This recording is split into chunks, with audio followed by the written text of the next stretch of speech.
C'est l'histoire d'un agneau noir qui ne savait plus où crécher. Son pré s'était fait raser par des bergers blancs et noirs qui se le disputaient pour une poignée d'or noir. Lui, il l'avait fui, et de péripétie en péripétie qui pourrait faire l'objet de notre récit, il se retrouva dans la prairie, pas loin d'ici, sans vraiment l'avoir choisi. De loin, cette prairie était reconnue terre d'asile. De près, ce pré semblait devenir un asile, à en perdre la tête, à te rendre bête. Les bergers et bergères décidaient qu'ils hébergeaient, selon des textes qu'ils rédigèrent, mais ne faisaient pas toujours appliquer. Et ceux qui le devaient les auraient voulu bien plus mordants. Il valait donc mieux éviter leurs dents.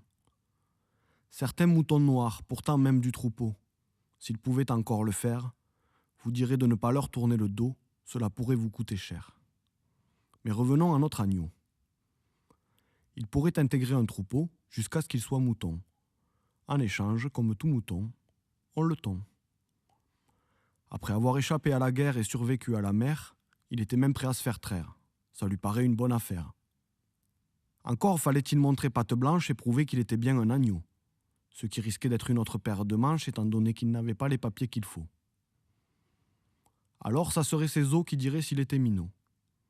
Des vétérinaires d'une autre ère décidèrent comment faire pour définir l'âge qui ne pouvait se dire.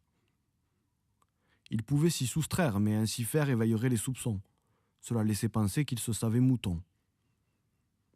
Sûr de lui, il s'y soumit, mais resta ébahi quand on lui apprit ce que le test eût dit.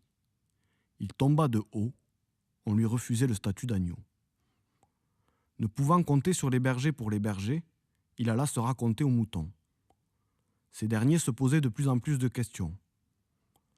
De plus en plus d'informations laissaient penser que les bergers étaient les champions pour profiter de la situation, en organisant ce qu'ils nommaient civilisation, censée protéger le monde et les moutons.